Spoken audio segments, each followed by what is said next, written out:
Hey guys, welcome to the study with Mayank. मैं हूं आपका मयंक। हम लोगों की यहाँ पर एनसीईआरटी हिस्ट्री क्लास 12 की पाठ्यपुस्तक भारतीय इतिहास के कुछ विषय भाग 2 चल रही है। आज आपका इसी क्रम में अध्याय 9वां है। यहाँ पर हम लोग शासक और इतिवृत्त इसका पार्ट 1 कवर करेंगे। तो चलिए स्टार्ट करते हैं आज का वीडियो। देखते हैं मैं क्या क्या डिस्कस करना है यहाँ पर। आज के अध्याय में हम लोग मुगल शासन के अंतर्गत मुगल दरबार को पढ़ेंगे। इससे पहले हम लोगों ने अध्याय 8 में मुगल शासन के अंतर्गत उस समय के समाज को जाना था, यानी उस समय की हमने कृषि समाज को, ग्रामीण समाज को वहाँ पर हमने देखा था। आज के अध्याय में हमारा जो मेन फोकस रहेगा वो मुगल दरबार रहेगा, जिसके अंतर्गत हम लोग प्रमुख मुगल शासकों के बारे में पढ़ेंगे। तो यहाँ पर बताया गया है, मुगल साम्राज्य के शासक स्वयं को एक विशाल और विजातीय जनता पर शासन के लिए नियुक्त मानते थे। विजाति का मतलब ये था, उस समय का जो समाज था वो किसी एक जाति से या किसी एक समुदाय से बिलोंग नहीं करता था, बल्कि उस समय के समाज में विभिन्न जातियों के और विभिन्न समुदायों से आने वाले लोग रहते थे। तो मुगलों का ऐसा मानना था कि उन्हें खुदा या ईश्वर ने उन पर शासन के लिए नियुक्त किया है। चूंकि मुगल जो थे वो बाहरी थे, बाहर से आए हुए थे, तो भारतीय जनता ने उन्हें आसानी से एक्सेप्ट नहीं किया और उन्हें हमेशा बाहरी के रूप में देखा। लेकिन जब अकबर की नीतियों में लचीलापन आया है, उसके बाद भारतीय जनता ने उन्हें एक्सेप्ट करना स्टार्ट कर दिया है। तो इस सब का सॉल्यूशन निकालने के लिए उन्होंने एक तरीका अपनाया है। इन्होंने अपना इतिहास लिखवाया है, राजवंशी इतिहास लिखवाया है, ताकि इनके शासन के बारे में, इनके साम्राज्य के बारे में जो बाद बाकी पीढ़ियां हैं, आने वाली भावी जो पीढ़ियां हैं, उनको भी उनके शासन के बारे में पता चल सके। इस दृष्टि के प्रचार और प्रसार का एक तरीका राजवंशी इतिहास लिखवाना था। मुगल राजाओं ने दरबारी इतिहासकारों को विवरणों के लेखन का कार्य सौंपा। यानी इनके शासन की खास बात यह है कि इन्होंने दरबारी इतिहासकार रखे हैं, यानी ऐसे इतिहासकार जो राजा के दरबार में रहते हों, तो उनके जरिए उन्होंने अपने वंश का इतिहास लिखवाया है।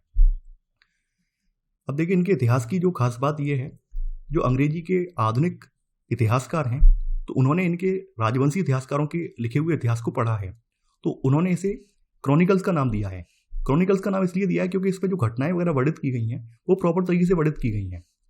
यानी ये इतिवृत्त घटनाओं का अनवरत कालानुक्रमिक विवरण प्रस्तुत करते हैं, इसलिए आज के आधुनिक इतिहासकारों ने इसको क्रॉनिकल्स का नाम दिया है। अब देखिए, इस इतिवृत्त की खास बात क्या है, इतिवृत्त लिखवाने के रीजन क्या थे, उन रीजन के बारे में भी बताया गया है। एक और तो ये इतिवृत्त मुगल राज्य की संस्थाओं के बारे में तथ्यात्मक सूचनाओं का खजाना थे, यानी एक और तो हमें उस समय की जो मुगल राज्य की संस्थाएं थी उनके बारे में इन इतिवृत्तों से जानकारी मिलती है। वहीं दूसरी ओर इन मूल पाठों का उद्देश्य उन आशयों को संप्रेषित करना था जिन्हें मुगल शासक अपने क्षेत्र में लागू करना चाहते थे।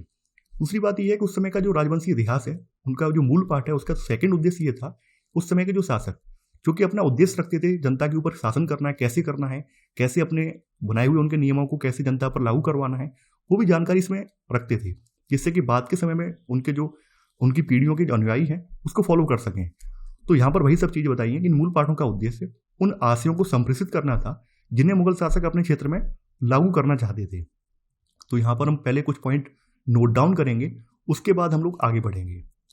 तो यहाँ पर आप पहला पॉइंट यहाँ नोट डाउन करेंगे, इसमें आप लिखेंगे मुगल राजाओं ने दरबारी इतिहासकारों को विवरणों के लेखन का कार्य सौंपा। यह आपका पहला पॉइंट है।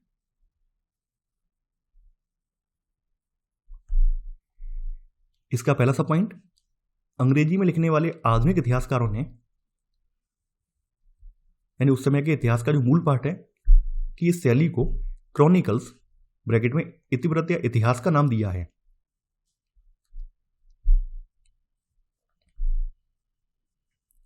यह आपका पहले का पहला सब पॉइंट है। अब आपकी हेडिंग पड़ेगी मुगल शासक और उनका साम्राज्य। तो हम यहाँ पर जानेंगे मुगल शासन की नींव कैसे पड़ी थी। उससे पहले हम यहाँ पर जानेंगे जो मुगल नाम है, ये नाम कहाँ से लिया गया है। मुगल नाम मंगोल से उत्पन्न हुआ है, लेकिन राजवंश के शासकों ने स्वयं के लिए कभी भी यह नाम नहीं चुना था। यानी कि बाबर, अकबर, हुमायूं या उसके वंशजों ने कभी भी अपने आप को मुगल के रूप में संबोधित नहीं किया। उन्होंने अपने आप को तैमूरी कहा, क्योंकि पितृपक्ष से, यानी पिता की ओर से वे तुर्की शासक तिमूर के वंशज थे। पहला मुगल शासक बाबर मातृपक्ष से चंगेज खां का संबंधी था, यानी माता की ओर से ये लोग चंगेज खां जो कि मंगोल शासक है उसका संबंधी था, लेकिन मुगलों ने अपनी पितृपक्ष वाली पहचान को ही आगे रखा है। बाबर ने जो है मंगोलों का उपहास उड़ाया है और बाबर उन्हें बर्बर गिरोह के रूप में उल्लिखित करता है, बर्बर गिरोह के रूप में उनको संबोधित करता है। ये बात भी यहाँ पे बताई गई है। 16वीं शताब्दी के दौरान यूरोपियों ने परिवार की शाखा के भारतीय शासकों का वर्णन करने के लिए मुगल शब्द का प्रयोग किया, यानी मुगल शब्द जो है वो यूरोपियों की देन है, तो यूरोपियों ने उस समय के इस राजवंश को मुगल नाम दिया है। 16वीं शताब्दी से ही इस शब्द का निरंतर प्रयोग होता रहा है, यहां तक कि रुडयार्ड किपलिंग की जो जंगल बुक है तो इसके युवा नायक मोगली का नाम भी इसी से व्युत्पन्न हुआ है। ये यहाँ पे समझाने का इसका प्रयास किया गया है।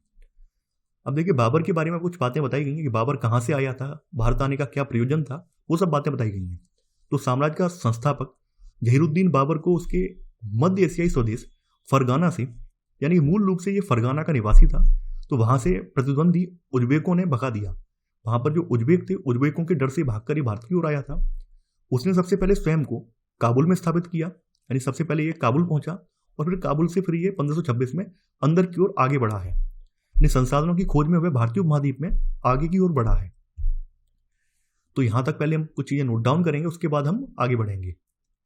तो हमने पहला पॉइंट नोट डाउन कर लिया है। सेकंड पॉइंट अब आप लोग लिखेंगे, मुगल नाम मंगोल से व्युत्पन्न हुआ है, लेकिन राजवंश के शासकों ने स्वयं के लिए यह नाम नहीं चुना था।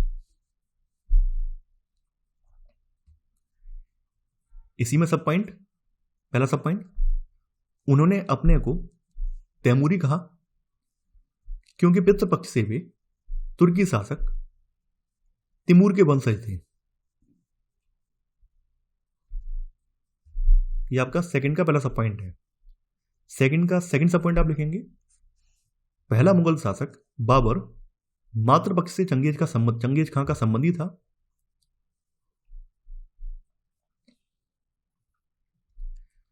लेकिन उसने मंगोलों का उपहास करते हुए उन्हें बर्बर गिरोह के रूप में उल्लिखित किया है। यह आपका सेकंड का सेकंड सब पॉइंट है।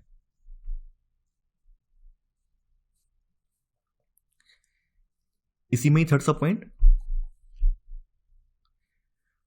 16वीं शताब्दी के दौरान यूरोपियों ने परिवार की शाखा के भारतीय शासकों का वर्णन करने के लिए मुगल शब्द का प्रयोग किया। यह आपका सेकंड का थर्ड सब पॉइंट है।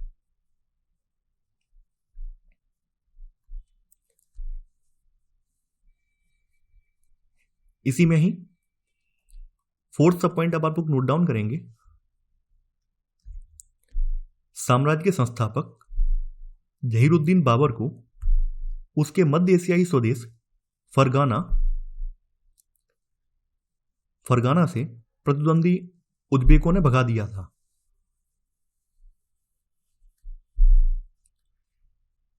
इसी में पांचवा सब पॉइंट, उसने सबसे पहले स्वयं को काबुल में स्थापित किया और फिर 1526 में संसाधनों की खोज में वह भारतीय उपमहाद्वीप में और आगे की ओर बढ़ा। तो इतनी सी बाबर की कहानी है जो कि आपने यहां तक देख ली है और नोट डाउन भी कर ली है। अब बाबर के उत्तराधिकारी हैं वो हम यहां पर देखेंगे, उनके कौन कौन से उत्तराधिकारी रहे हैं। तो बाबर के बाद बाबर का बेटा हुमायूं आ जाता है। इसके उत्तराधिकारी नसरुद्दीन हुमायूं, इनका कार्यकाल बताया गया है कब से लेकर कब तक रहे हैं। 1530 से लेकर 1540 तक शासन किया है। उसके बाद इन्हें सूरी शासकों से डरकर भागना पड़ा है, फिर से बाद में लौट के आए, 1555 में लौट के आए, 56 में इनकी मृत्यु हो गई है। तो इन्होंने साम्राज्य की सीमा में विस्तार किया है, किंतु वह अफगान नेता शेरशाह सूर से पराजित हो गया और इसकी वजह से इसे ईरान के सफावी जो शासक हैं इनके दरबार में शरण लेनी पड़ी है। 1555 में हुमायूं ने सूरों को पराजित कर दिया है, किंतु एक वर्ष बाद जो पुस्तकालय है उसकी सीढ़ियों से गिरने की वजह से इसकी मृत्यु हो जाती है। तो हुमायूं के बाद फिर इसका बेटा अकबर गद्दी पर बैठता है। तो यहां पर हमने सेकंड पॉइंट नोट डाउन कर लिया है। तीसरा पॉइंट अब आप लोग लिखेंगे, बाबर के उत्तराधिकारी बाबर के उत्तराधिकारी नसीरुद्दीन हुमायूं ब्रैकेट में 1530 से लेकर 1540 कॉमा 1555 से लेकर 56 ने साम्राज्य की सीमाओं का विस्तार किया।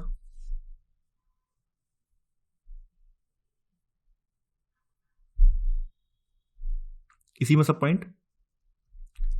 अफगान नेता शेरशाह सूरी से पराजित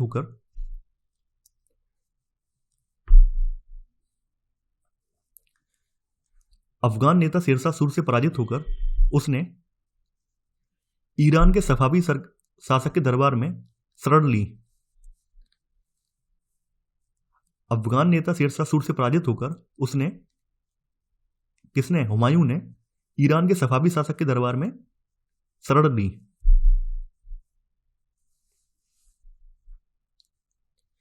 इसी में सेकंड सब पॉइंट। 1555 में हुमायूं ने सूरों को पराजित कर दिया।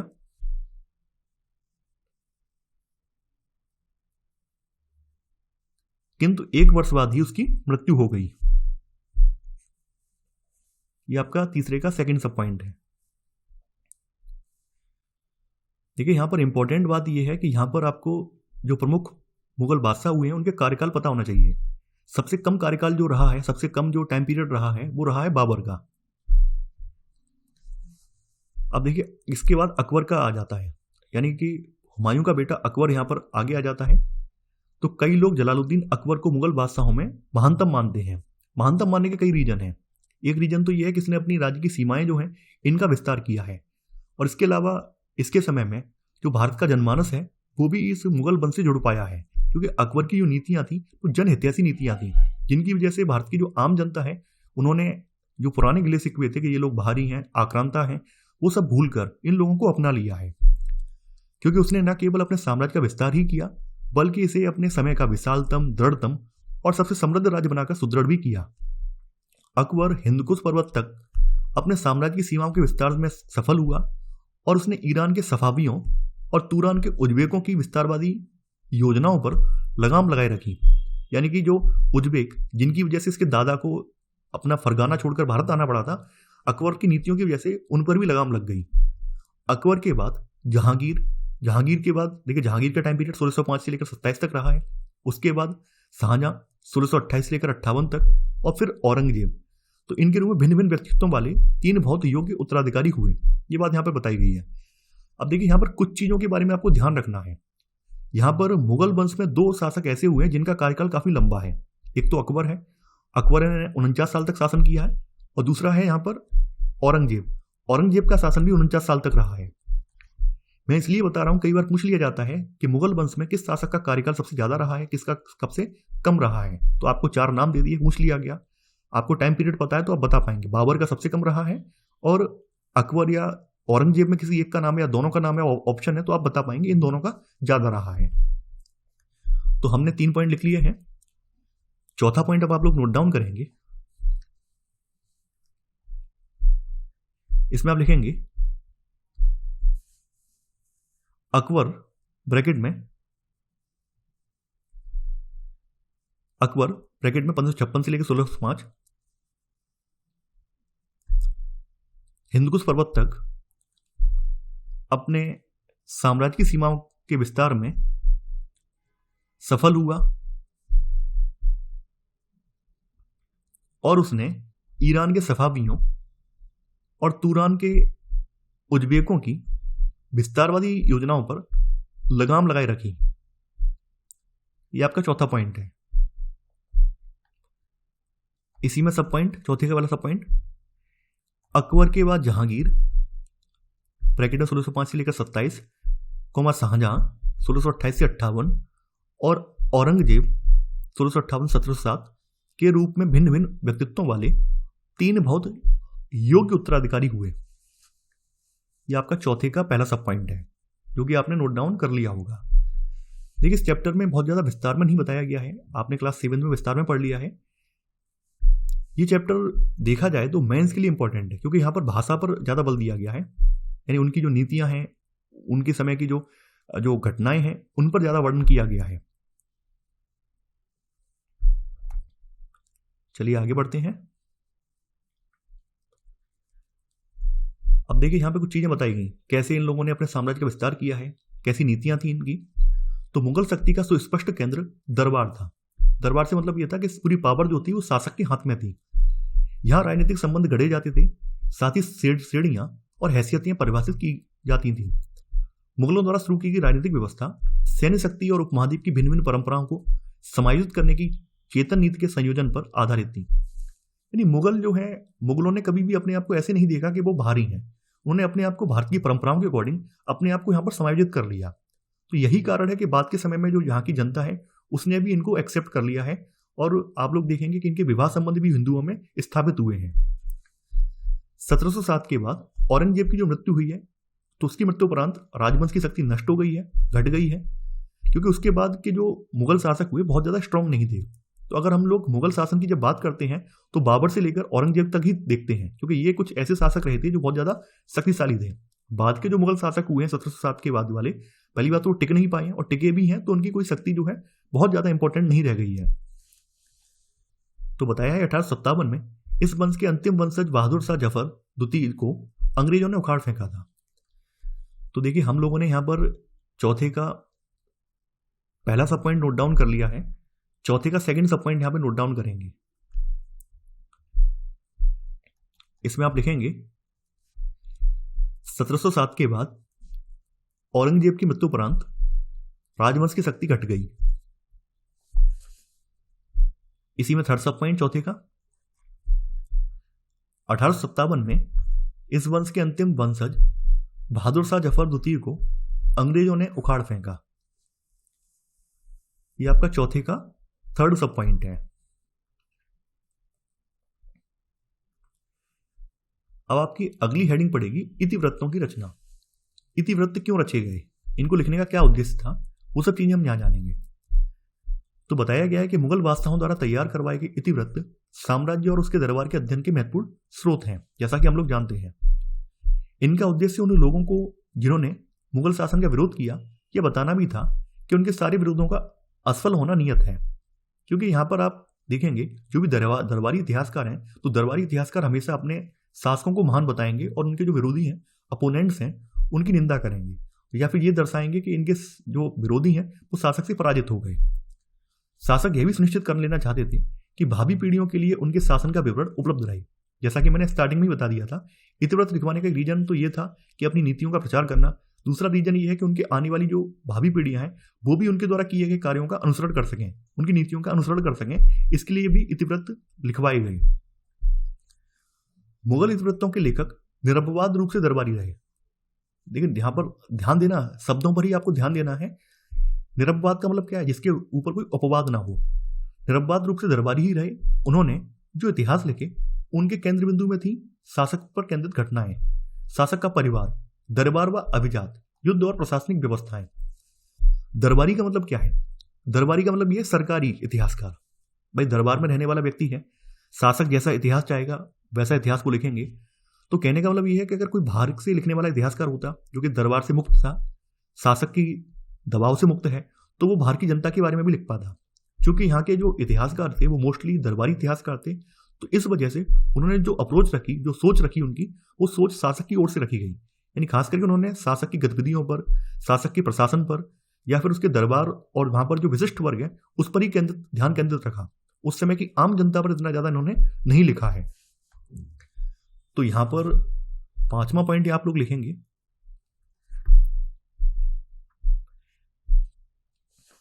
इसमें आप लिखेंगे मुगल इतिवृत्तों के लेखक निरपवाद रूप से दरबारी ही रहे। निरपवाद रूप से दरबारी ही रहे।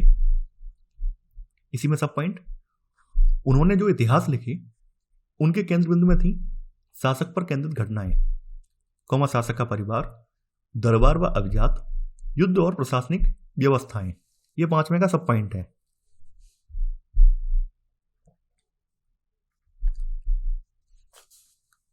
अब देखिए यहां पर जो प्रमुख मुगल शासक हैं उनके इतिवृत्तों की शीर्षक बताए गए हैं। जैसे अकबर के इतिवृत्त का शीर्षक अकबरनामा है, शाहजहां के इतिवृत्त का शीर्षक शाहजहांनामा है। आलमगीर जो है औरंगजेब का नाम है, औरंगजेब को पदवी दी गई थी, तो औरंगजेब की दी हुई पदवी के आधार पर इसका जो इतिवृत्त है उसका नाम आलमगीर नामा है। तो यह संकेत करते हैं कि इनके लेखकों की निगाह में साम्राज्य व दरबार का इतिहास और बादशाह का इतिहास एक ही था। यानी उस समय के जो दरबारी इतिहासकार हैं उन्होंने साम्राज्य, दरबार, बादशाह उन तीनों का एक ही इतिहास लिखा है, और वो है ये इतिवृत्त। उन्होंने अलग अलग सेपरेट इतिहास नहीं लिखा कि जनता का अलग लिखें, साम्राज्य का अलग लिखें, जनता का अलग लिखें, दरबार का अलग लिखें और बादशाह की जो उपलब्धियां उनका अलग लिखें। नहीं, उन्होंने सबका मिलाकर लिखा है। तो यहाँ पर आप लोग देखेंगे, यहाँ पर जो दरबारी गतिविधियां हैं उनकी प्रधानता इन इतिहास में देखने को मिलेगी। तो यहाँ पर 5वें का पहला सब पॉइंट हो गया। 5वें का सेकंड सब पॉइंट आप लिखेंगे, अकबर, शाहजहां और आलमगीर ब्रैकेट में औरंगजेब पर आधारित इतिवृत्तों के शीर्षक अकबरनामा, शाहजहांनामा, आलमगीरनामा है।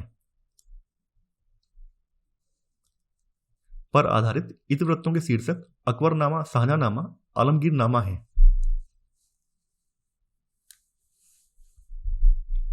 इसी में सेकंड सब पॉइंट, सॉरी थर्ड सब पॉइंट आएगा। ये तो आपका सेकंड सब पॉइंट हो गया। इनके लेखकों की निगाह में साम्राज्य व दरबार का इतिहास और बादशाह का इतिहास एक ही था। तो सबसे बड़ी जो कमी रही है उस समय के इतिहासकारों की, वो ये रही है कि उन्होंने उस समय के इतिहास को पृथक रूप में नहीं देखा है, बल्कि शासक के नजरिए से देखा है।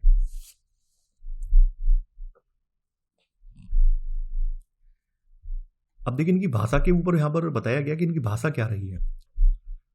मुगल दरबारी इतिहास फारसी भाषा में लिखे गए थे। दिल्ली सुल्तानों के काल में उत्तर भारतीय भाषाओं, विशेषकर हिंदवी और इसकी क्षेत्रीय भिन्नताओं के साथ फारसी दरबार और साहित्यिक रचनाओं की भाषा के रूप में खूब पुष्पित, पल्लवित हुई। मूल रूप से जो मुगल के जो दरबारी इतिहास है वो फारसी भाषा में लिखे गए हैं, लेकिन फारसी भाषाओं में उत्तर भारत की उस समय की जो प्रचलित हिंदवी भाषा है उसके तत्व भी यहाँ पर समाहित हो गए हैं। तो आप लोग देखेंगे इनकी जो रचनाएं हैं, इनकी जो कृतियां हैं, उसमें आपको फारसी हिंदवी मिक्स रूप में देखने को मिलेगी। चूंकि मुगल जो थे वो चगताई मूल के थे। चगताई के बारे में बताया गया, चगताई तुर्क जो है स्वयं को चंगेज खां के सबसे बड़े बेटे, जिसका नाम जोची था, उस पुत्र का वंशज मानते थे। तो यहां पे वही सब चीज बताएगी कि मुगल जो है चगताई मूल के तुर्क थे,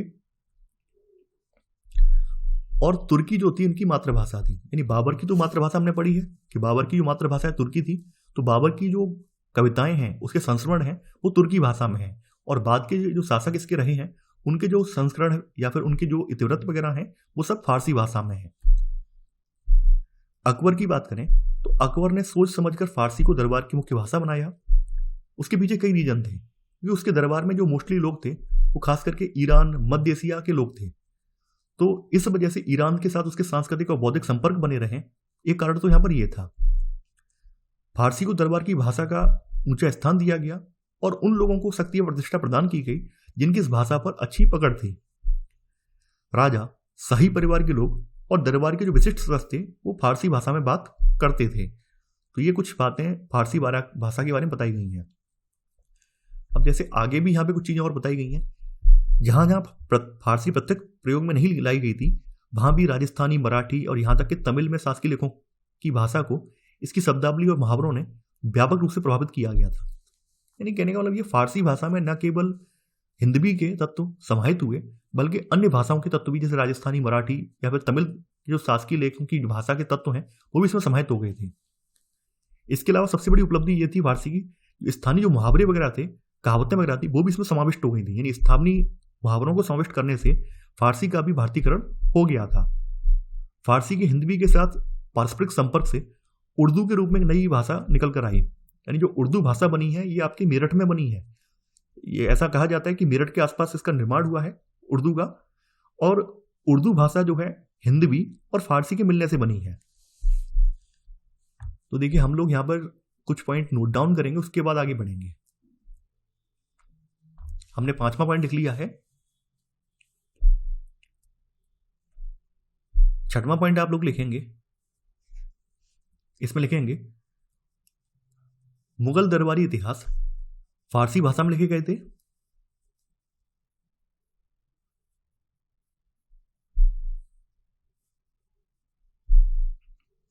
ये आपका 6वां पॉइंट है। इसी में सब पॉइंट आप लिखेंगे। छठवें का सब पॉइंट, चूंकि मुगल, पहला पॉइंट, चगताई मूल के थे। चाहें तो आप नोट में लिख सकते हैं, ये वाला चगताई तुर्क कहां से आए हैं ये आप लिख सकते हैं।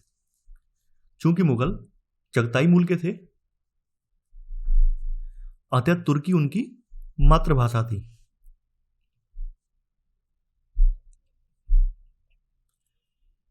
छठे का सेकंड सब पॉइंट, इनके पहले शासक बाबर ने कविताएं और अपने संस्मरण इसी भाषा में लिखे थे।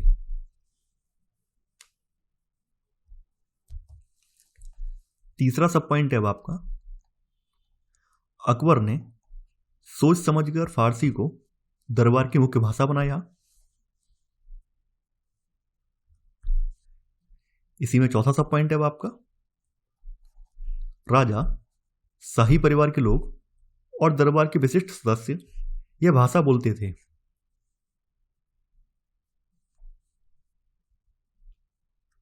यह आपका छठवें का चौथा सब पॉइंट है।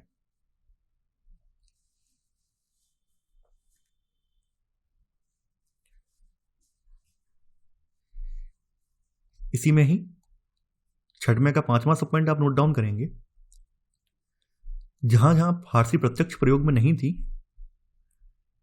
वहां भी इसकी शब्दावली और मुहावरों ने व्यापक रूप से प्रभावित किया था।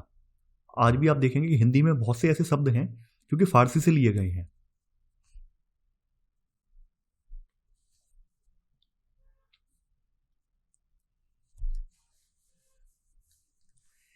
इसी में ही छठवें का छठवां सब पॉइंट है अब आपका, फारसी के हिंदवी के साथ पारस्परिक संपर्क से उर्दू के रूप में एक नई भाषा निकलकर आई। फारसी के हिंदवी के साथ पारस्परिक संपर्क से उर्दू के रूप में एक नई भाषा निकलकर आई। यह आपका छठवां सब पॉइंट है।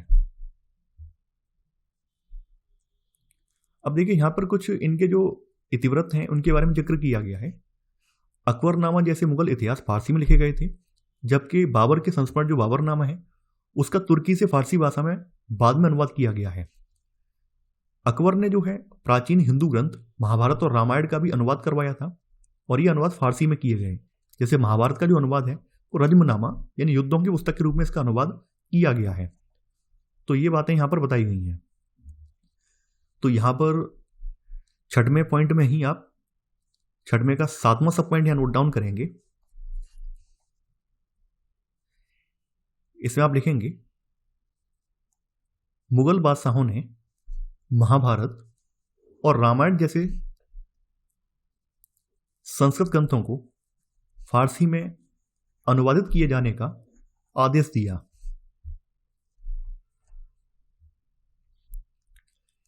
इसी में ही आठवां सब पॉइंट है छठवें का, महाभारत का अनुवाद रज़्मनामा ब्रैकेट में युद्धों की पुस्तक के रूप में हुआ।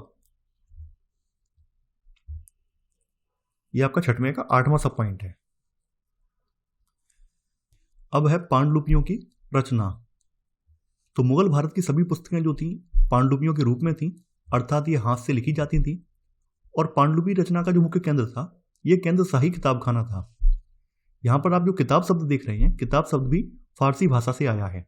हम लोग इसको आए दिन इस्तेमाल करते हैं, लेकिन ये शब्द जो है फारसी भाषा की देन है। हिंदी का जो शब्द है वो पुस्तक है, ना कि किताब। हालांकि किताबखाना शब्द पुस्तकालय के रूप में अनुवादित किया जा सकता है। इसका अर्थ बताया गया कि यह दरअसल एक लिपि घर था, अर्थात ऐसी जगह जहां बादशाह की पांडुलिपियों का संग्रह रखा जाता था और नई पांडुलिपियों की रचना की जाती थी। पांडुलिपियों की रचना में विविध प्रकार के कार्य करने वाले बहुत से लोग शामिल होते थे।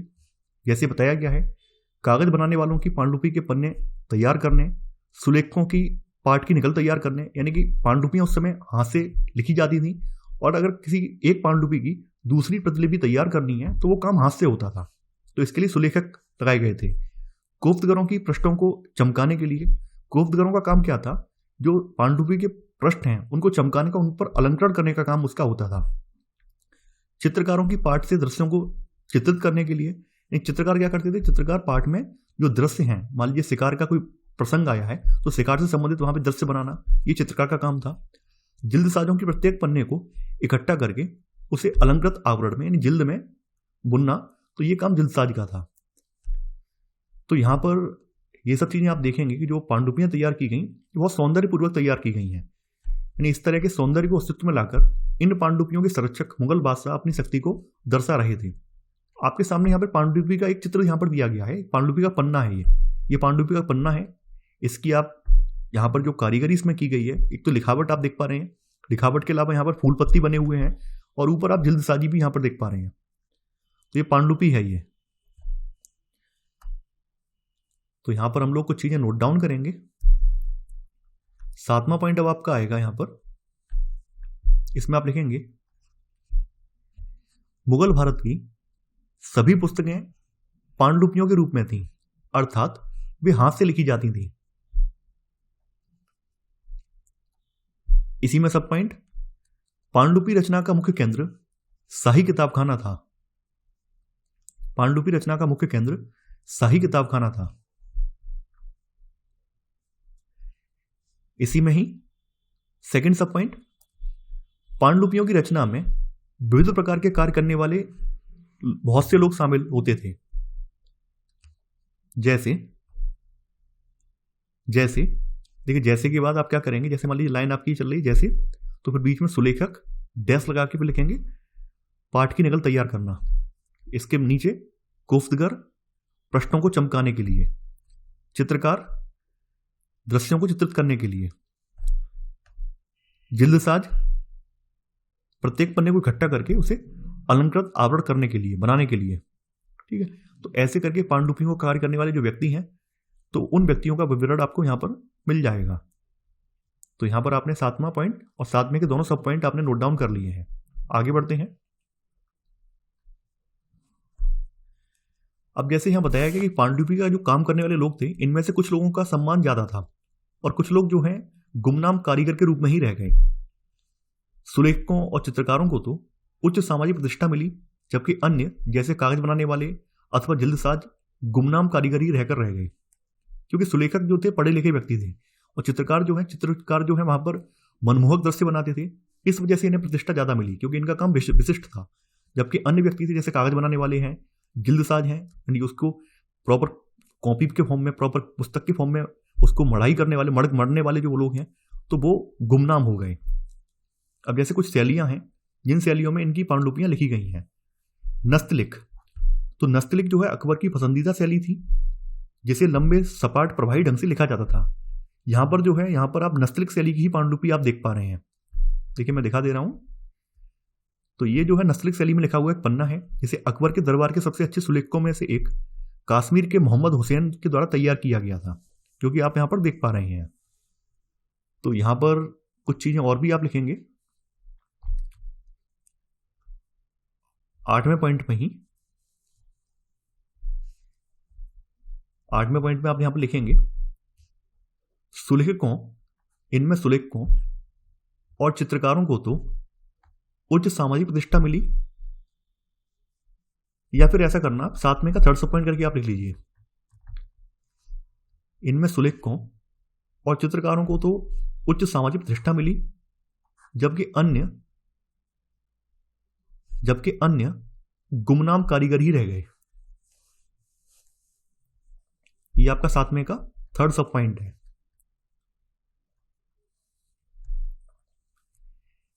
इसी में आगे आप लिखेंगे, अब देखिए आपका 8वां पॉइंट अब आपका आएगा। इसमें आप लिखेंगे नस्तलिख अकबर की पसंदीदा शैली थी, जिसे लंबे सपाट प्रभावी ढंग से लिखा जाता था। यह आपका 8वां पॉइंट है। नस्तलिख अकबर की पसंदीदा शैली थी, जिसे लंबे सपाट प्रभावी ढंग से लिखा जाता था। अब थोड़ी सी चर्चा इनकी कर देते हैं। इनका नाम आ गया कश्मीर के मोहम्मद हुसैन का। तो यहां पर आप इसी में सब पॉइंट करके लिख देना आप 8वें का सब पॉइंट, अकबर के दरबार के सबसे अच्छे सुलेखकों में से, अकबर के दरबार के सबसे अच्छे सुलेखकों में से एक कश्मीर के मोहम्मद हुसैन थे। कश्मीर के मोहम्मद हुसैन थे। तो ऐसे करके आपका यहां पर पूरा स्टेटमेंट हो जाएगा। ये आपका 8वें का पहला सब पॉइंट है।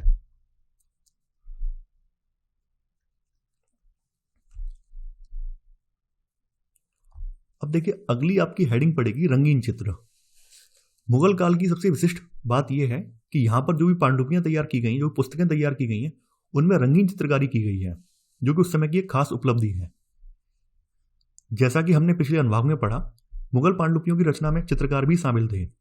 एक मुगल बादशाह के शासन की घटनाओं का विवरण देने वाले इतिहासों में लिखित पाठ के साथ ही उन घटनाओं को चित्रों के माध्यम से दृश्य रूप में भी वर्णित किया जाता था। यानी मान लीजिए राजा आखेट पर गया है, राजा मान लीजिए सभा कर रहा है, तो उनके बारे में चित्र ऐसे करके उसमें पांडुलिपि में बनाए जाते थे। ये जो चित्र हैं ये लघु चित्र होते थे। बताया है इतिहासकार अबुल फजल ने इनके बारे में लिखा है। इतिहासकार अबुल फजल ने चित्रकारी का एक जादुई कला के रूप में वर्णन किया है और इनकी राय में यह कला किसी निर्जीव वस्तु को भी इस रूप में प्रस्तुत कर सकती है जैसे उसमें जीवन हो। ये अबुल फजल के विचार हैं चित्रकारी को लेकर। अब देखिए यहां पर क्या है, जैसा कि आप लोग जानते हैं, जो मुस्लिम लोग हैं या मुस्लिम परंपरा है, मुस्लिम धर्म में चित्र बनाने की मनाही है। ऐसा माना जाता है कि कुछ भी सृजन करने की जो क्षमता है वो केवल और केवल खुदा या खुदा या फिर पैगंबर साहब के पास है और किसी के पास नहीं है। तो यहाँ पर इस वजह से जो उलेमा थे, यानी इस्लाम धर्म के जो कानूनी विशेषज्ञ हैं, वो इस बात से काफ़ी खफा थे। उनका मानना यह था कि ये सब जो चीज़ें आप करवा रहे हैं, अपनी पांडुलिपियों में चित्रकारी वगैरह करवा रहे हैं, ये इस्लाम की जो शरिया कानून है उसके खिलाफ हैं। तो यहाँ पर वही सब चीज़ बताई गई हैं कि चित्रों की रचना को लेकर शासकों और मुसलमान रूढ़िवादी वर्ग के प्रतिनिधियों अर्थात उलमा के बीच निरंतर तनाव बना रहा। उलमा ने कुरान के साथ साथ हदीस, जिसमें पैगंबर मोहम्मद के जीवन से एक ऐसा ही प्रसंग वर्णित है, इसमें प्रतिष्ठापित मानव रूपों के चित्रण पर इस्लामी प्रतिबंध का आह्वान किया।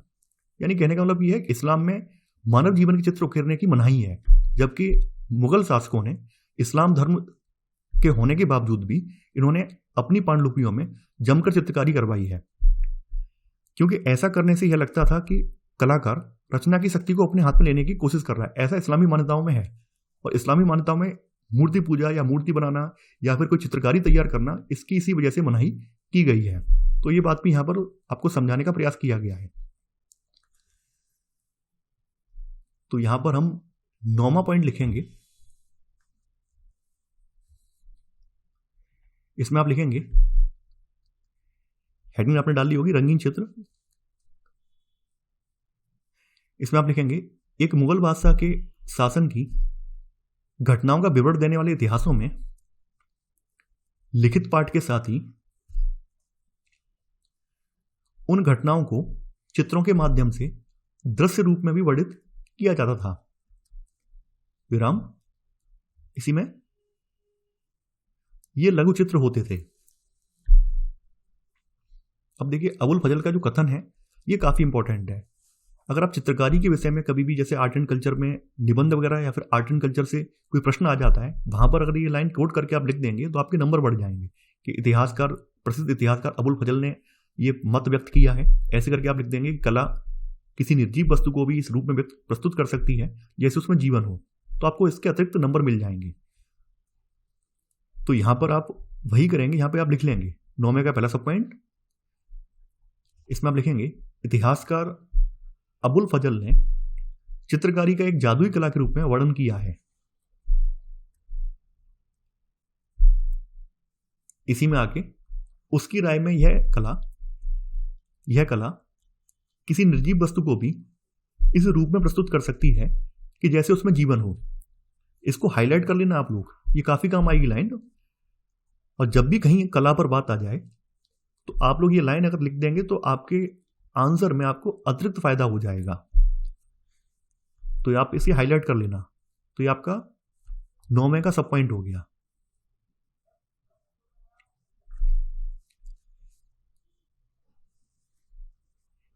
अब देखिए इसी में ही 10वां पॉइंट आप लिखेंगे।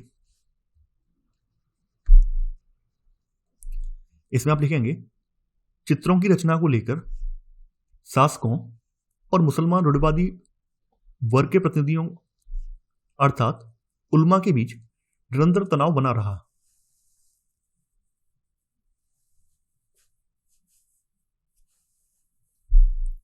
इसी में सब पॉइंट, पहला सब पॉइंट है, उलमा ने कुरान के साथ साथ हदीस में प्रतिष्ठापित कुरान के साथ साथ हदीस में प्रतिष्ठापित मानव रूपों के चित्रण पर इस्लामी प्रतिबंध का आह्वान किया।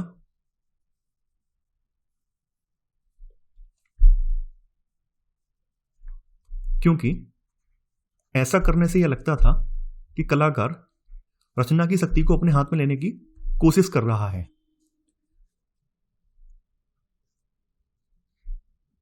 यहां पर ये लाइन हटा दीजिए, ये लाइन मत लिखिए। तो इसमें 10वें का पहला सब पॉइंट आप लिख लिया है। 10वें के सेकंड सब पॉइंट में आप लिख देना, इसमें आप लिखेंगे उलमाओं के अनुसार यह एक ऐसा कार्य था जो केवल ईश्वर का ही था। तो ज्यादा भाषा आपको नहीं लिखनी पड़ेगी। ये आपका 10वें का सेकंड सब पॉइंट है। तो आपको समझ में आ गया होगा उस समय के जो मुस्लिम शासक हैं उन्होंने जो चित्रकारियां वगैरह बनवाई हैं, पांडुलिपियां तैयार करवाई हैं, उनको लेकर उस समय के जो उलमा हैं उनके साथ उनके जो मतभेद हैं वो आपको यहाँ पर बताए गए हैं। तो जैसा कि आप देख पा रहे हैं यहाँ पर चित्रकारी में यहाँ पर सजीव वर्णन किया गया है दरबार का, और इसमें पांडुलिपि बनाने वाला जो किताब खाना है वो दिखाया गया है कि कैसे पांडुलिपियां तैयार की जाती हैं। वो यहाँ पर इस चित्र के माध्यम से आपके सामने प्रदर्शित किया गया है, एक मुगल किताब खाना।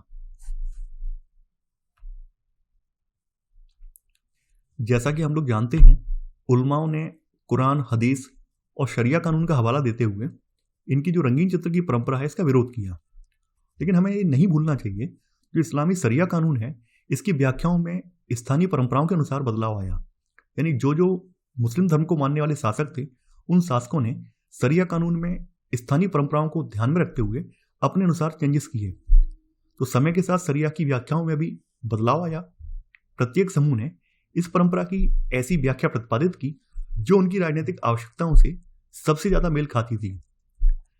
अब देखिए एक एग्जाम्पल और दिया गया है। अगर रंगीन चित्रकारी के बारे में, मुगल काल के बारे में पूछा जाए तो आप इनसे कंपेयर कर सकते हैं। वो है ईरान के सफावी राजा। तो ईरान के सफावी राजाओं ने भी मुगलों वाली परंपरा को फॉलो किया और इन्होंने दरबार में स्थापित कार्यशालाओं में प्रशिक्षित उत्कृष्ट कलाकारों को संरक्षण प्रदान किया।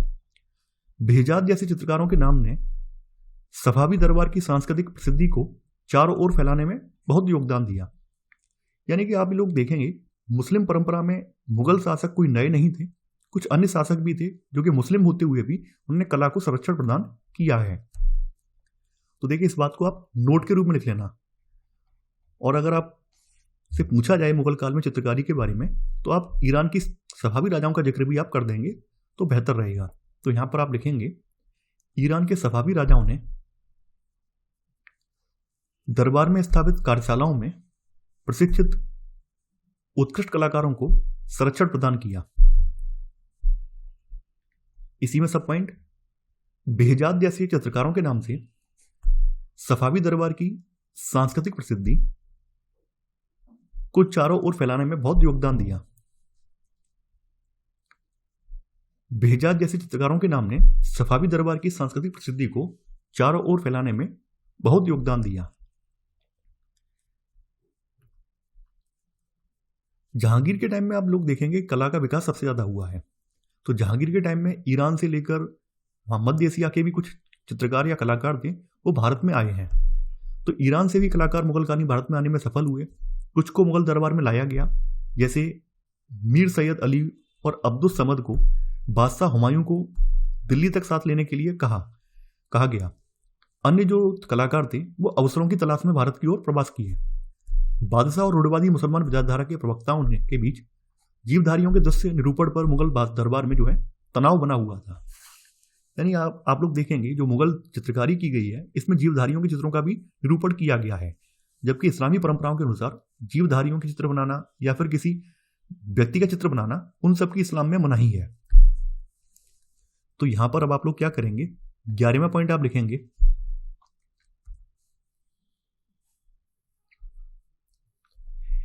इसमें आप लिखेंगे ईरान से कुछ कलाकारों को मुगल दरबार में लाया गया, जैसे मीर सैयद अली और अब्दुल समद।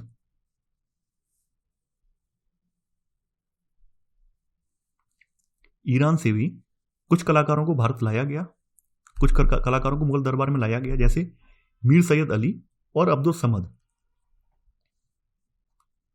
इसी में सब पॉइंट, अन्य ने संरक्षण और प्रतिष्ठा के अवसरों की तलाश में प्रवास किया। इसी में 11 का सेकंड सब पॉइंट आप लिखेंगे यहां पर, बादशाह और रूढ़िवादी मुसलमान विचारधारा के प्रवक्ताओं के बीच जीवधारियों के दृश्य निरूपण पर मुगल दरबार में तनाव बना हुआ था। यह आपका 11 का सेकंड सब पॉइंट है।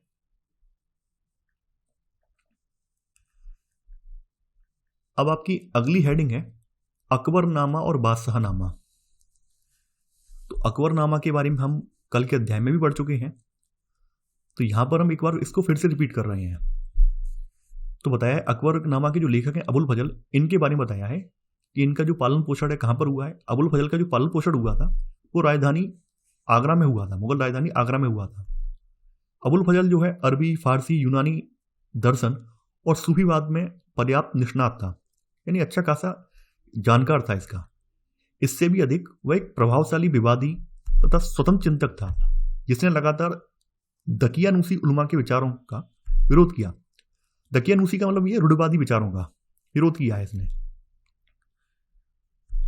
अबुल फजल ने अकबर के शासन से जुड़े विचारों को न केवल आकार दिया बल्कि उनको स्पष्ट रूप से व्यक्त भी किया। अकबर के जो भी विचार हैं, अकबर के शासन के जो भी विचार हैं, उनको व्यक्त करने में अबुल फजल के इतिहास ने काफी ज्यादा महत्वपूर्ण भूमिका निभाई है। तो सबसे पहले हम अबुल फजल के बारे में थोड़ी सी जानकारी जो है वो नोट डाउन करेंगे। तो 12वां पॉइंट आप लोग लिखेंगे, इसमें आप लिखेंगे, आपने हेडिंग डाल ली होगी ऊपर, अकबरनामा और बादशाहनामा, ये आपकी हेडिंग है। 12वां पॉइंट आप लिखेंगे, अकबरनामा के लेखक अबुल फजल का पालन पोषण मुगल राजधानी आगरा में हुआ।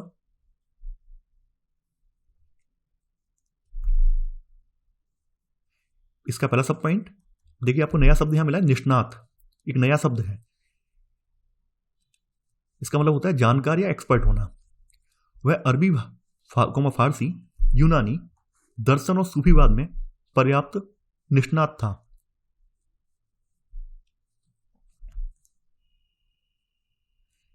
इसमें सब पॉइंट, सेकंड सब पॉइंट, वह एक प्रभावशाली विवादी तथा स्वतंत्र चिंतक था, जिसने लगातार दकियानूसी ब्रैकेट में रूढ़िवादी उलमा के विचारों का विरोध किया। ये 12 का सेकंड सब पॉइंट है।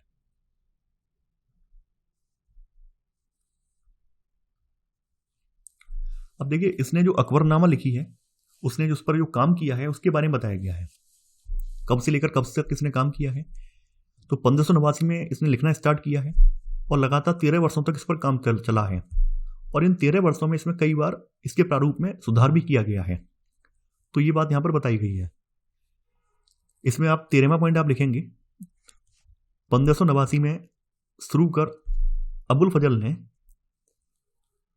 अकबरनामा पर 13 वर्षों तक कार्य किया और इस दौरान कई बार उसने प्रारूप में सुधार किए। अकबरनामा के 3 जिल्द हैं, जैसा कि हम लोग जानते हैं। तीसरी जिल्द जो है इसकी, उसका नाम आईने अकबरी है। पहली जिल्द जो है, पहली 2 जिल्दें उसमें इतिहास का विवरण है, और तीसरी जिल्द में शासक के जो कार्य हैं, शासन की जो घटनाएं हैं, उनका विवरण, शासक के परिवार के जो लोग हैं उनकी जानकारी वगैरह दी गई है। तो यहां पर वही सब चीज बताई गई है। अकबरनामा को 3 जिल्दों में विभाजित किया गया है, जिनमें से प्रथम 2 इतिहास हैं और तीसरी जिल्द जो है आईने अकबरी है, जिसकी पहली जिल्द है। पहली जिल्द में जो है आदम से लेकर, देखिए आदम और हवा के बारे में जो कहानी है इस्लाम में प्रचलित है। आदम को पहला मनुष्य माना गया है। ऐसा कहा जाता है कि खुदा ने पहला जो मनुष्य धरती पर भेजा था वो आदम था। तो यहां पर पहली जिल्द में आदम से लेकर अकबर के जीवन के एक खगोलीय कालचक्र तक 30 वर्ष का, यानी मानव जाति का इतिहास यहाँ पे वर्णित है। दूसरी जिल्द जो है अकबर के 46वें शासन वर्ष पर खत्म होती है। अब देखिए, इसके बाद अबुल फजल के बारे में बताया गया। अबुल फजल की मृत्यु कैसे हुई। अबुल फजल से जो है अकबर के पुत्र जो सलीम, यानी जहांगीर का जो है 36 का आंकड़ा था, अकबर का बेटा, और अबुल फजल जो है इनके बीच में बनती नहीं थी। तो सलीम ने, यानी जहांगीर ने षड्यंत्र करके अबुल फजल को मरवा दिया। और सलीम के जो सहपराधी है बीर सिंह बुंदेला, इसने अबुल फजल की हत्या कर दी थी। तो ऐसे करके अबुल फजल की कहानी खत्म हो जाती है। तो यहां पर आप लिखेंगे इसी में ही 13 का पहला सब पॉइंट, अकबरनामा को 3 जिल्दों में विभाजित किया गया है, जिनमें से प्रथम 2 इतिहास हैं और तीसरी जिल्द आईने अकबरी है। 13 का सेकंड सब पॉइंट, पहली जिल्द में आदम से लेकर, आदम को ध्यान रखना है, इस्लामी परंपराओं में पहला मानव माना गया है। पहली जिल्द में आदम से लेकर अकबर के जीवन के एक खगोलीय कालचक्र तक का मानव इतिहास है। यानी कहने का मतलब क्या है, आदम से लेकर यहां पर अकबर के 30 साल की आयु तक का जो इतिहास है वो इसमें पहली जिल्द में वर्णित है। थर्ड सब पॉइंट इसी का 13 का, दूसरी जिल्द अकबर के 46वें शासन वर्ष पर खत्म होती है। अब देखिए इसको कब मरवाया गया, इसके अगले वर्ष 1602 में इसकी हत्या करवा दी गई है। इसमें आप लिखेंगे अगला पॉइंट, 14वां पॉइंट अब आपका है, इसमें आप लिखेंगे 1602 में अबुल फजल की 1602 में अबुल फजल की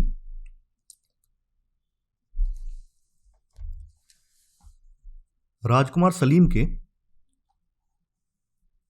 सहपराधी बीर सिंह बुंदेला द्वारा हत्या कर दी गई।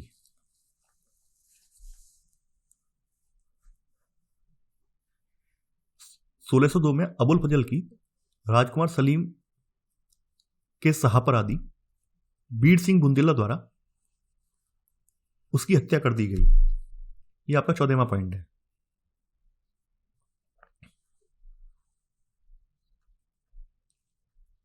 अब देखिए यहां पर ऐतिहासिक और एककालिक विवरण का अंतर बताया गया है। ऐतिहासिक विवरण किसे कहते हैं और एककालिक विवरण किसे कहते हैं वो बताया गया है। ऐतिहासिक विवरण जो है समयवार विकास का रूपरेखा प्रस्तुत करता है, यानी क्रम बाई क्रम चलता है। जैसे मान लीजिए अकबर के जो बाबा हैं बाबर, तो बाबर से लेकर बाद बाकी जो शासक रहे हैं प्रॉपर तरीके से चला है। 1526 में क्या हुआ, 27 में क्या हुआ, आगे तक ऐसे क्रम में चला है। जबकि एककालिक विवरण एक खास समय की स्थिति का वर्णन करता है। एककालिक का मतलब क्या है कि मान लीजिए अकबर का टाइम पीरियड बताना है तो केवल अकबर का टाइम पीरियड ही बताएगा, उससे पहले का उसके बाद की जानकारी उसमें नहीं दी होगी। तो ऐतिहासिक और एककालिक में ये अंतर है। तो आप लिखना चाहें तो आप नोट करके आप इसको लिख सकते हैं।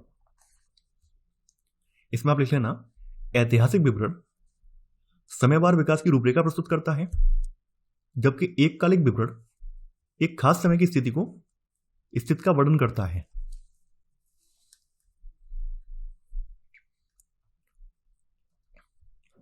अब देखिए यहां पर जैसा कि हम लोग जानते हैं तीसरी जिल्द है अकबरनामा की, आईने अकबरी।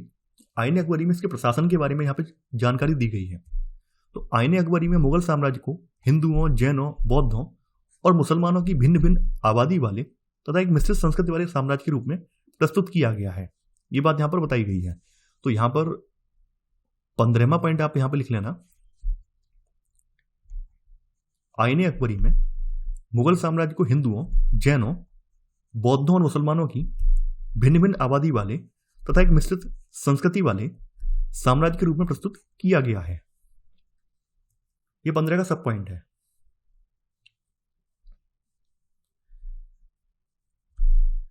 अब देखिए अबुल फजल के कुछ शिष्य भी हुए हैं। तो अबुल फजल का एक शिष्य जो है अब्दुल हमीद लाहौरी, बादशाहनामा के लेखक के रूप में जाना जाता है। बादशाहनामा मतलब जो है शाहजहां की कृति है, शाहजहां से जुड़ी हुई रचना है ये। तो बादशाह शाहजहां ने उसे अकबरनामा के नमूने पर अपने शासन का इतिहास लिखने के लिए नियुक्त किया था। तो बादशाहनामा की जो रचना है ये अकबरनामा के तर्ज पर ही की गई है। बादशाहनामा भी एक सरकारी इतिहास है और इसकी भी 3 जिल्द हैं। प्रत्येक जिल्द जो है 10 चंद्र वर्षों का ब्यौरा देती है, यानी इस्लामी कैलेंडर में जो है चंद्र वर्षों के आधार पर गणना की जाती है। तो यहां पर आप देखेंगे जो इसकी तीनों जिल्द हैं इसमें प्रत्येक 10 चंद्र वर्ष का ब्यौरा दिया गया है। लाहौरी ने बादशाह के शासन के पहले 2 दशकों पर पहला और दूसरा दफ्तर लिखा है, यानी दूसरा जिल्द लिखा है। बाद में यहां पर आप देखेंगे शाहजहां के जो वजीर हैं सादुल्ला खान, इन्होंने इसमें सुधार भी किया है। अंत में बताया गया है कि बुढ़ापे की स्थिति में यानी शरीर कमजोर पड़ गया, निगाह छीड़ हो गई, उसके बाद इसने जो जिल्द है वो तैयार करने में असमर्थ था, तो तीसरे दशक के बारे में न लिख सका, जिसे बाद में इतिहासकार वारिस ने लिखा है। यानी जो अब्दुल हमीद लाहौरी है, ये जो तीसरी जिल्द पर लिख रहा था, तीसरी जिल्द पर न लिख पाने का कारण उसका बुढ़ापा था। तो यहाँ पर एक अन्य इतिहासकार है वारिस, उसने फिर उस जिल्द को पूरा किया है। तो ये सब चीजें यहाँ पर बताई गई हैं। तो यहाँ पर 16वां पॉइंट आप लोग नोट डाउन करेंगे।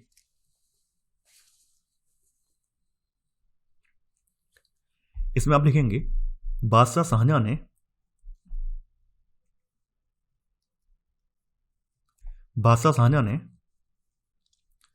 अबुल फजल के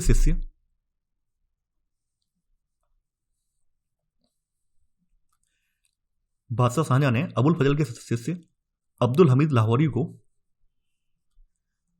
अकबरनामा के नमूने पर अपने शासन का इतिहास लिखने के लिए नियुक्त किया। यह आपका 16वां पॉइंट है।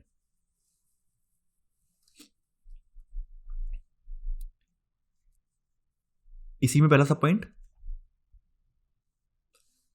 बादशाहनामा भी सरकारी इतिहास है जिसकी 3 जिल्दें हैं और प्रत्येक जिल्द 10 चंद्र वर्षों का ब्यौरा देती है।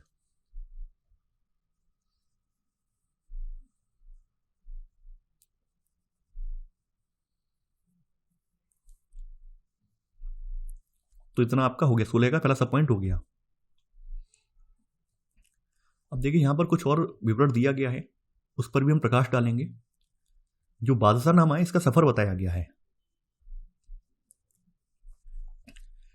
तो मुगलों के बारे में बताया गया, मुगलों के अधीन बहुमूल्य पांडुलिपियों की भेंट एक स्थापित राजनयिक प्रथा थी। यानी मुगलों के टाइम में पांडुलिपियां या पुस्तकें होती थी वो भेंट में दी जाती थी। इसी का अनुकरण करते हुए अवध नवाब ने 1799 में जॉर्ज तृतीय को सचित्र बादशाहनामा भेंट में दिया। बादशाहनामा की जो पुस्तक है ये अवध के नवाब ने जॉर्ज तृतीय को भेंट में दी है। तभी से यह बिंडसर कौशल के अंग्रेजी शाही संग्रहों में सुरक्षित है। 1994 में हुए संरक्षण कार्य में बंधी हुई पांडुलिपि को अलग अलग करना आवश्यक हो गया और इसी की वजह से चित्रों को प्रदर्शित करना संभव हुआ। 1997 में पहली बार बादशाहनामा के चित्र नई दिल्ली, लंदन और वॉशिंगटन में हुए प्रदर्शनियों में दिखाए गए। तो ये सब चीजें इनके बारे में बताई गई हैं, कैसे पांडुलिपियां जो हैं शासकों के बाद उनके उत्तराधिकारी या उनके और भी जो मिलने वाले लोग थे उनके पास रखी रहीं, और बाद के समय में कुछ पांडुलिपियों को अंग्रेज ले गए हैं और कुछ पांडुलिपियों को बाद में भारत सरकार ने फिर से संग्रहित करने का प्रयास किया है। तो यहां पर आप नोट कर लगा देना और नोट लगा के केवल इतना लिख लेना। इसमें आप लिखेंगे 1799 में अवध के नवाब ने जॉर्ज तृतीय को सचित्र बादशाहनामा भेंट में दिया। ये आप नोट लगा देना।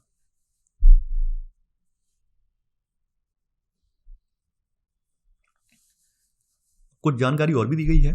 बताया गया है कि औपनिवेशिक काल के दौरान अंग्रेज प्रशासकों ने अपने साम्राज्य के लोगों और संस्कृतियों को बेहतर ढंग से समझने के लिए भारतीय इतिहास का अध्ययन किया। जैसा कि हम लोग जानते हैं ये उनकी आवश्यकता थी, क्योंकि उन्हें भारत पर शासन करना था, यहाँ पे व्यापार चलाना था, तो यहाँ के लोगों को जानना उनके लिए बड़ा आवश्यक था।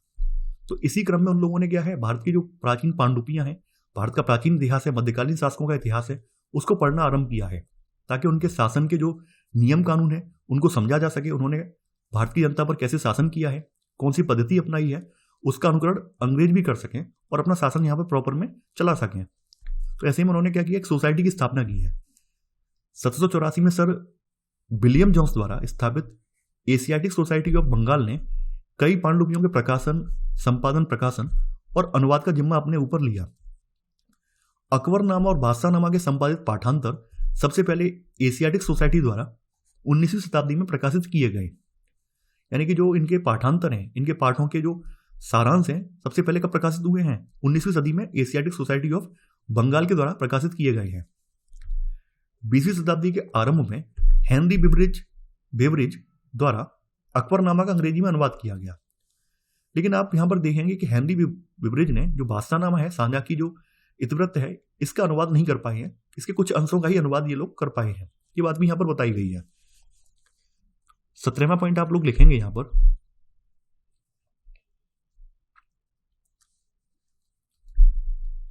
इसमें आप लिखेंगे 1784 में सर विलियम जोन्स द्वारा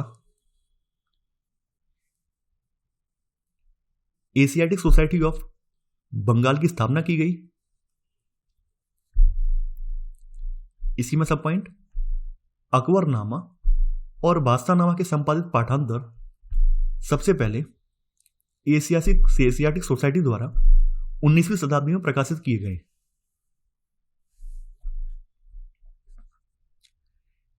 इसी में सेकंड सब पॉइंट 20वीं शताब्दी के आरंभ में हेनरी बेवरेज द्वारा अकबरनामा का अंग्रेजी में अनुवाद किया गया। ये 17 का सेकंड सब पॉइंट है। अगली हेडिंग है आपकी आदर्श राज्य एक दैवीय प्रकाश। जैसा कि हम लोग जानते हैं, प्राचीन भारत में कई राजवंशों ने अपनी सामाजिक प्रतिष्ठा को बढ़ाने के लिए खुद को ईश्वर या देवताओं से जोड़कर दिखाया। ठीक वैसे ही मुगलों ने भी अपनी सामाजिक प्रतिष्ठा में वृद्धि करने के लिए खुद को ईश्वर से जोड़कर दिखाया।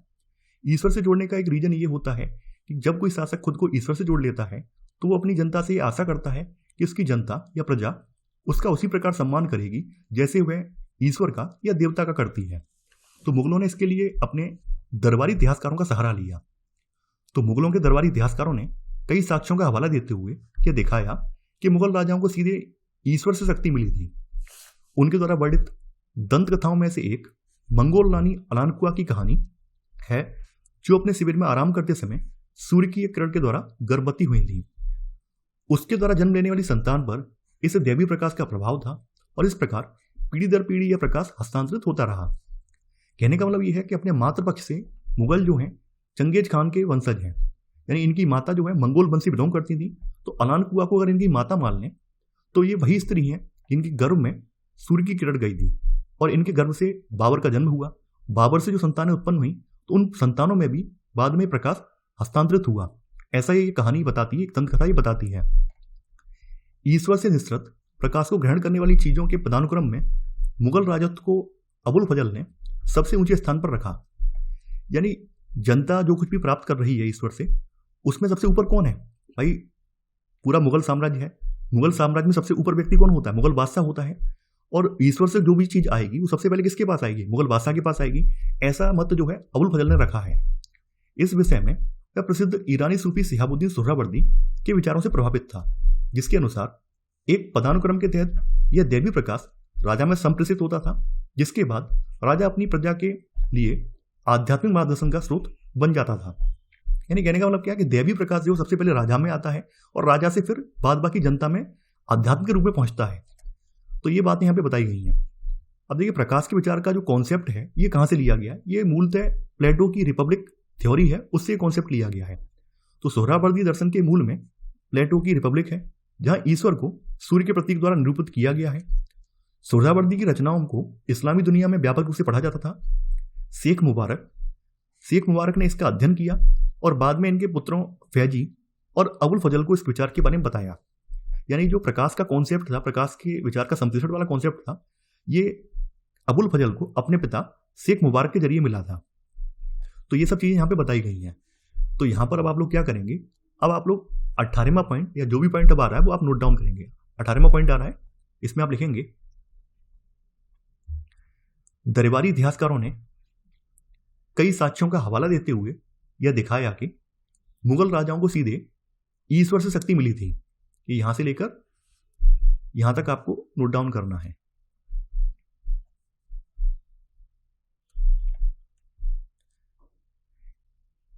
इसी में सब पॉइंट, पहला सब पॉइंट है ईश्वर से निसृत मतलब निकलने वाला प्रकाश को ग्रहण करने वाली चीजों के पदानुक्रम में मुगल राजत्व को अबुल फजल ने सबसे ऊंचे स्थान पर रखा।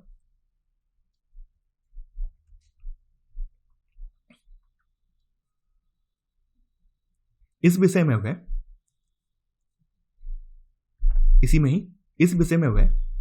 प्रसिद्ध ईरानी सूफी शिहाबुद्दीन सोहरावर्दी के विचारों से प्रभावित था।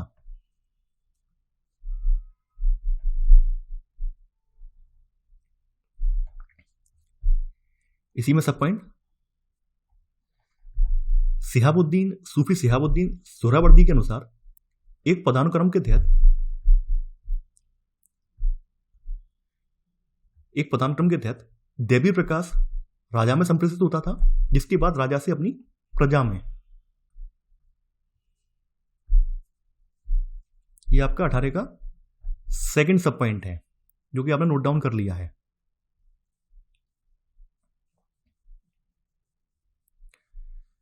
अब देखिए यहां पर भी इनकी जो चित्रकारी की गई है, जिसमें आभा मंडल दिखाया है। आभा मंडल मूलतः आपके भारतीय परंपरा में देखने को मिलता है। हमारे जो ऋषि मुनि हैं, टीवी सीरियल्स वगैरह में आपने देखा होगा, उनके पीछे एक आभा मंडल दिखाया जाता है। तो वैसा ही आभा मंडल आपको मुगल चित्रकारी में देखने को मिलेगा।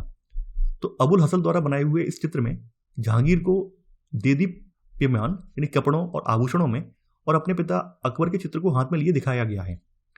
अकबर की पोशाक सफेद है, देख पा रहे हैं आप, और सफेद रंग की सूफी परंपराओं में प्रबुद्ध जीव से जोड़ा गया है। इस सूफी परंपराओं के अनुसार सफेद रंग जो है प्रबुद्ध यानी ज्ञानी व्यक्ति का रंग है। वह एक गोलक अर्पित कर रहा है, जो राजवंशी सत्ता का प्रतीक है। इसमें अकबर के हाथ में गोला है, और ये गोला जो है राजवंशी सत्ता का प्रतीक है। मुगल साम्राज्य में ऐसा कोई कानून नहीं था जो निर्धारित करे कि बादशाह के पुत्रों में से कौन सा पुत्र सिंहासन का उत्तराधिकारी होगा। और इसका परिणाम यह हुआ कि प्रत्येक राजवंशी परिवर्तन की वजह से वहां पर भ्रातृघातक युद्ध होने लगे, यानी हम सत्ता में बैठेंगे, हम बैठेंगे, तो ऐसे इसके लिए भाई भाई में ही युद्ध होने लगे। अकबर के शासन के अंतिम भाग में शहजादे सलीम ने अपने पिता के खिलाफ विद्रोह कर दिया, लेकिन बाद में उसे माफ कर दिया गया। तो ये सब चीजें यहाँ पे बताई गई हैं। अब देखिए इसी में ही कुछ विशेषताएं और हैं। 19वां पॉइंट आप लिख लेना यहां पर। 17वीं शताब्दी से मुगल कलाकारों ने बादशाहों को प्रभामंडल मैं दिखा रहा हूं इमेज में, यानी सर के पीछे जो रोशनी सी होती है, प्रभामंडल आभा जिसे बोलते हैं, उसके साथ इन्हें दिखाया है। 17वीं शताब्दी से मुगल कलाकारों ने बादशाहों को प्रभामंडल के साथ चित्रित करना शुरू किया।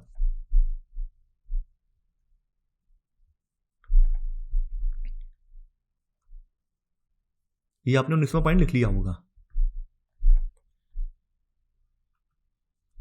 अब देखिए इसी में ही थोड़ा नीचे वाले लिखते हैं, उसके बाद ऊपर आएंगे, जो बचा हुआ है वो भी लिखेंगे।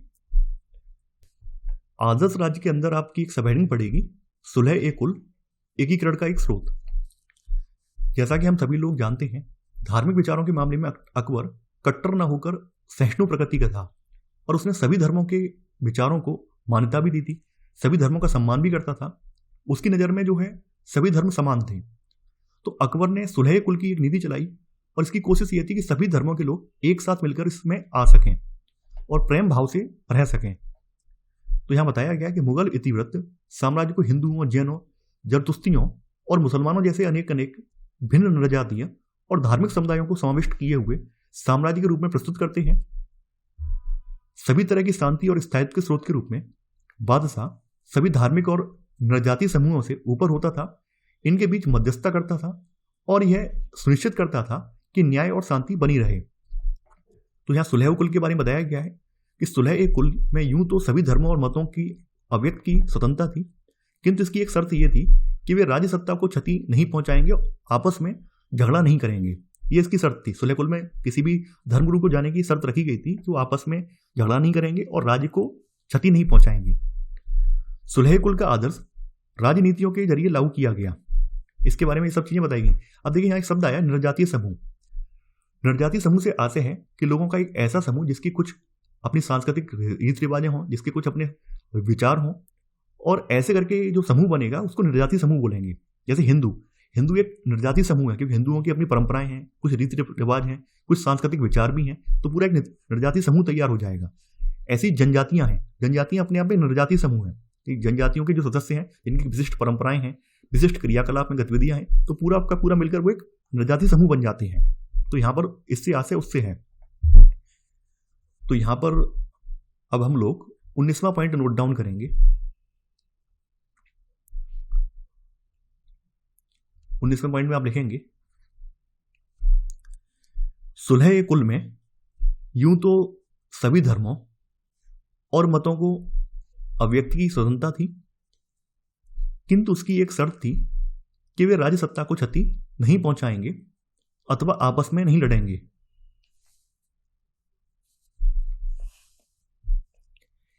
इसी में सब पॉइंट, सुलह कुल का आदर्श राजनीतियों के जरिए लागू किया गया था।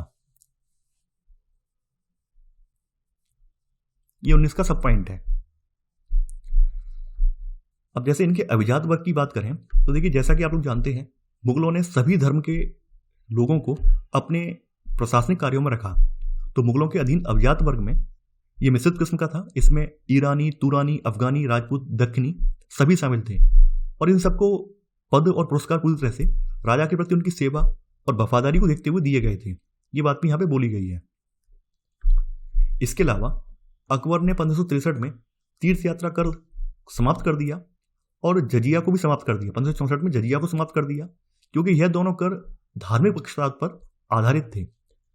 तो अकबर ने जो है सुलह कुल नीति का चलन चलाया है, ये बात भी यहाँ बताई गई। और अकबर के समय में जो धार्मिक कर, तीर्थ यात्रा पर जो कर लगते थे, जजिया जो था वो गैर मुसलमानों पर लगता था, यानी हिंदुओं पर लगता था। तो ये अकबर ने समाप्त कर दिए हैं। तो देखिए, हम लोगों ने यहाँ पर 19वां पॉइंट नोट डाउन कर लिया है। 20वां पॉइंट अब आप लोग यहाँ लिखेंगे। इसमें लिखेंगे अकबर ने 1563 में तीर्थ यात्रा कर तथा 1564 में जजिया को समाप्त कर दिया क्योंकि यह दोनों कर धार्मिक पक्षपात पर आधारित थे। तो सुलह कुल का अगर विचार अगर आपको याद ना रहे किसने सुलह कुल नीति चलाई है, तो आप साइड में लिख लेना, अकबर ने चलाई थी ये नीति। ठीक है। अब देखिए, आगे जो बात बोली गई है, हो सकता है आप उससे सहमत ना हो सकता है आपको बहुत सुन के पढ़कर बहुत बुरा लगे, लेकिन चूंकि एनसीईआरटी ने ये तथ्य यहां पर रखा है तो एनसीईआरटी ने कुछ रिसर्च करके ही रखा होगा, बेवजह तो नहीं रखा होगा। अगर आप इस तथ्य से असहमत हैं तो आप कोर्ट जाने के लिए स्वतंत्र हैं, एनसीईआरटी पर आरटीआई लगाने के लिए स्वतंत्र हैं। एनसीईआरटी से पूछ सकते हैं कि आपने तथ्य कहां से रखा है। अब इस बात को लेकर आप मुझे कमेंट में गालियां दें, इस बात को लेकर आप कमेंट में मुझे सुनाएं, तो आपकी बेवकूफ़ी होगी, क्योंकि मैं तो यहाँ पर वही पढ़ाऊंगा जो एनसीईआरटी में लिखा हुआ है। तो यहाँ पर लिखा है, सभी मुगल बादशाहों ने उपासना स्थलों के निर्माण और रखरखाव के लिए अनुदान दिए। यहाँ तक कि युद्ध के दौरान जब मंदिरों को नष्ट कर दिया जाता था तो बाद में उनकी मरम्मत के लिए अनुदान जारी किए जाते थे। इस तरह की बात यहाँ पर बताई गई है।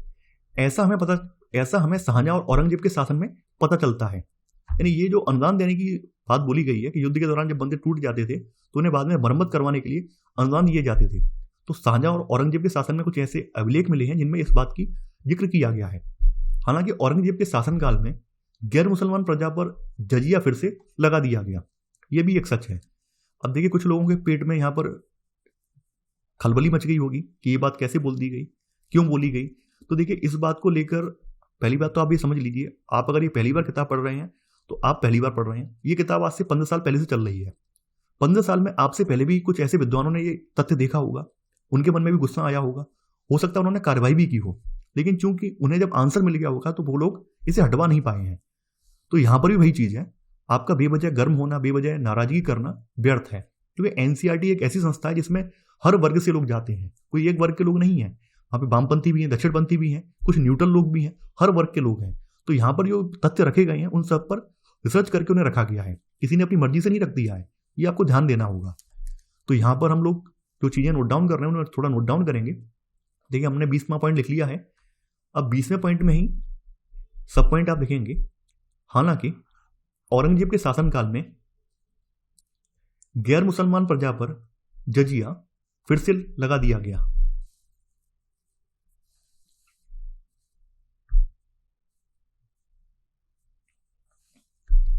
इसी में 21वां पॉइंट आप लिखेंगे।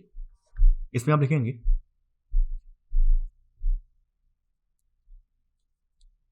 युद्ध के दौरान जब मंदिरों को नष्ट कर दिया जाता था तो बाद में उनकी मरम्मत के लिए अनुदान जारी किए जाते थे।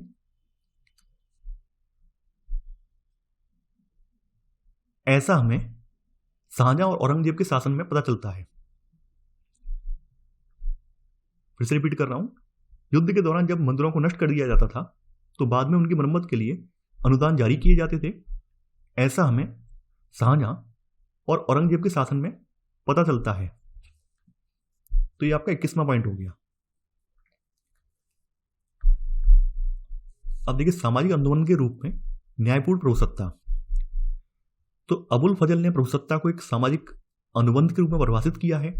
यह कहता है कि बादशाह अपनी प्रजा के 4 सत्तों की रक्षा करता है, जीवन की, जन की, धन की यानी माल की, सम्मान की यानी नामस की और विश्वास की, और इसके बदले में वह आज्ञा पालन तथा संसाधनों में हिस्से की मांग करता है। तो यहां पर अब आप 22वां पॉइंट आप लिखेंगे, इसमें लिखेंगे अबुल फजल के अनुसार बादशाह अपनी प्रजा के 4 सत्तों की रक्षा करता है। जीवन ब्रैकेट में जन, धन ब्रैकेट में माल, सम्मान ब्रैकेट में नामस और विश्वास ब्रैकेट में दीन, और इसके बदले में वह आज्ञा पालन तथा संसाधनों में हिस्से की मांग करता है। ये अबुल फजल के सामाजिक अनुबंध के बारे में विचार हैं।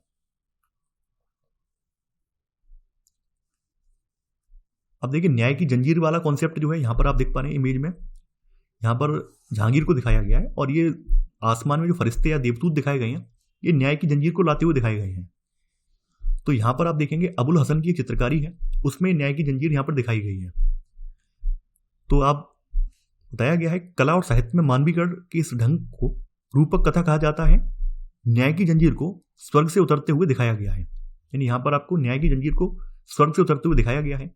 जहांगीर ने अपने शासन के कुछ वर्षों के बाद न्याय की जंजीर लगवाई थी ताकि जो लोग हैं, जो पीड़ित लोग हैं, उस जंजीर को खटखटा कर शासक तक अपनी आवाज पहुंचा सकें।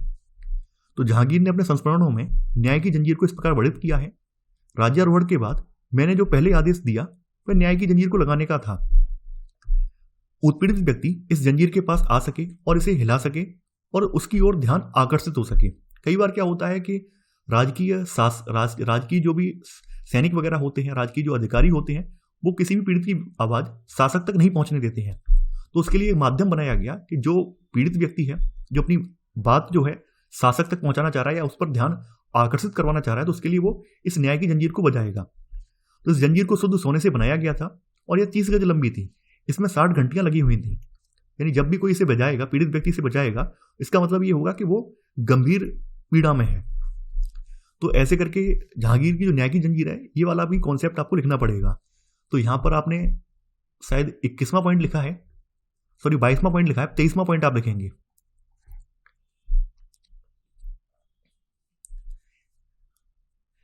इसमें आप लिखेंगे जहांगीर ने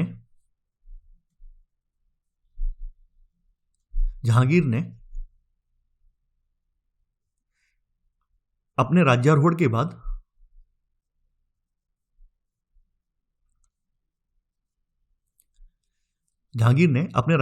बाद जो पहला आदेश दिया वह न्याय की जंजीर को लगाने का था।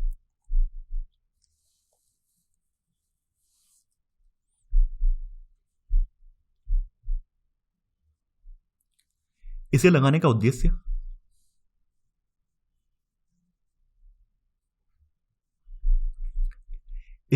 उद्देश्य उत्पीड़ित व्यक्ति द्वारा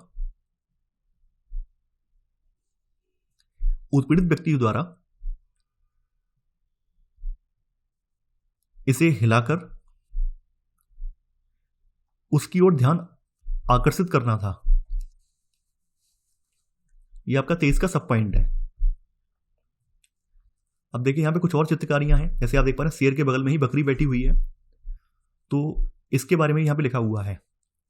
इसके बारे में जैसे दिखाया, कलाकारों द्वारा प्रयुक्त सर्वाधिक पसंदीदा प्रतीकों में से एक था एक दूसरे के साथ चिपटकर शांतिपूर्वक बैठे हुए शेर और बकरी।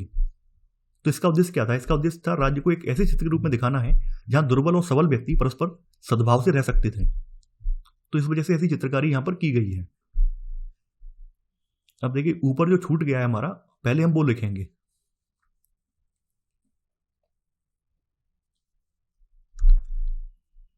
अब देखिए इसमें क्या करेंगे आप लोग, इसमें नोट लगा देंगे और नोट लगा के लिखेंगे तो ये चीजें यहां पर आप ऐड कर पाएंगे।